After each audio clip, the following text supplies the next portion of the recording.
All right. So, in that last section, we talked about controlled and uncontrolled elements. And now our React components know what the user types in the input.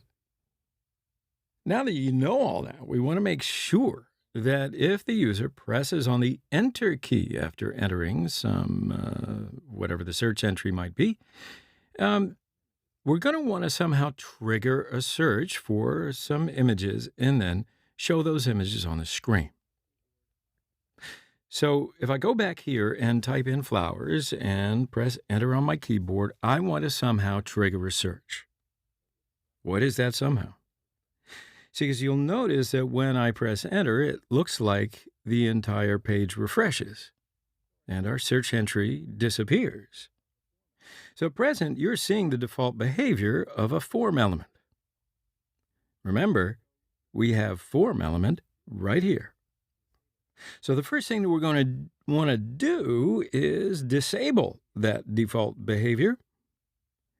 And we don't want the entire page to refresh automatically anytime that the user presses enter. So to handle this, we're going to find our form tag right here. And I'm going to add an event handler to it under the name onSubmit.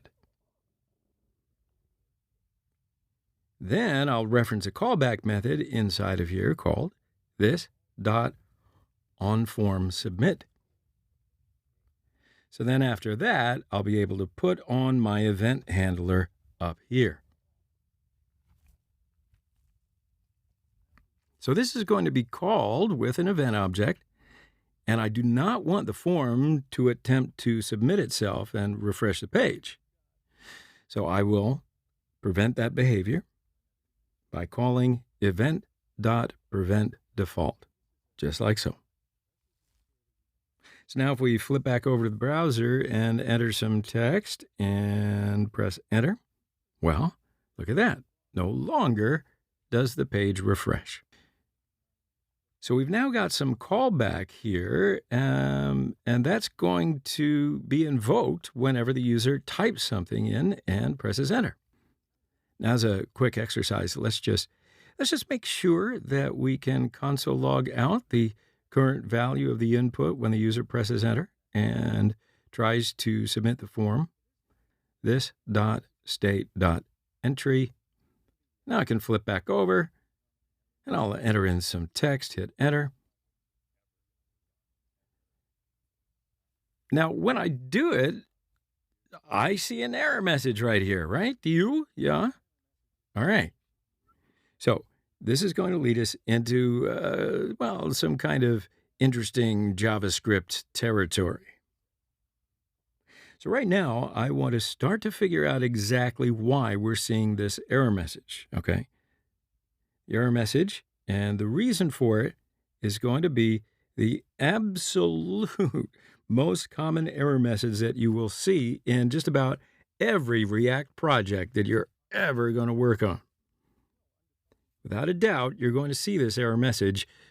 You know what? It's not even an exaggeration to say all the time. So let's first examine the message itself, and then we can get a better idea of the root cause of the issue. So the message here says, cannot read property state of undefined. Now, it might not sound so clear to you, but actually, it wants to say something like, I cannot access the property state on the value undefined. So let me give you an example inside of my JavaScript console. As you know, undefined is a value inside of JavaScript. In fact, if you've ever tried to access a property on undefined, such as undefined.state, we're going to get the same error message that we just saw back over there. Cannot read property state of undefined. So this error message right here is essentially telling us we're trying to reference an undefined state. But as you can see with our code over here, it says this.state undefined. So the root issue here is that JavaScript, for some crazy reason, thinks that inside of this onFormSubmit function, this is not equal to our instance of the search input class. Instead, it thinks that this is equal to the value undefined. And that's the issue right there. So here's a diagram of our instance of the search input that is created anytime we render a search input to the screen.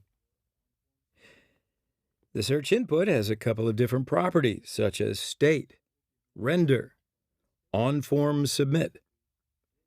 Any code that we write inside of the search input, we are referencing the this keyword back to the class itself. So when we say this, we're saying, give us a reference to the instance of search input that we are writing code inside of. Then we can use that to get direct access to our state, render, or onFormSubmit properties. So, for example, I could say this.state, and it'll give me access to the state object that belongs to this particular instance of the search input. And we've already done that several times inside of our render method. So here is this.onFormSubmit. And in our case, we can't reference this line of code to the instance of search input class. So we have to somehow bind this to our search input class. And of course, just like anything else, there are many different ways to solve this. So what I'm going to do is I'll show you a couple. It'll be your choice. The first way to solve this is by binding the this method inside the constructor. And to do that, I'm going to say this.onFormSubmit equals this.onFormSubmit and bind this. So when we bind a function, it's going to produce a new version of that function. Okay, so this right here creates a new function that's going to always have the correct value of this, and the value of this will be equal to our instance of the search input. So then all we have to do is take that new function and overwrite the existing kind of broken function, right? So let's go ahead and check it, see it's working. So this is the highly recommended way of solving this problem, and you're going to see it, what did I say earlier? Like all the time? Well, frequently, at the very least. All right, so also what I mentioned before is it's only one way to solve the problem.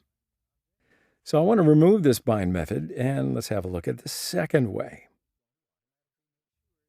So the second way we can solve it is to turn the function right here that we are assigning to onFormSubmit into an arrow function instead. Now, I'm sure you're aware that arrow functions with ES 2015 are always going to lead to a broken value of this. Yet one of the special features of arrow functions is that they automatically bind the value of this for all the code inside the function. So we can replace this default implementation right here with this usual syntax that we've been using so far with an arrow function instead. The only difference is that this time around, rather than assigning an object, we are assigning an arrow function. So the arrow function is going to automatically make sure that the value of this is always equal to our search input. So let's have a look quickly. Let's save this and let's try running the code. Flip back over to my browser and I will type something inside of here, and then I'll just hit enter. All right, we don't have any errors. All right, so that's what I wanted to show you. That's it for right now. two ways in which we can solve this error. So I think that's enough for right now. I want to take a little break right now, and we will come back and move on in our next section. I'll see you on the other side.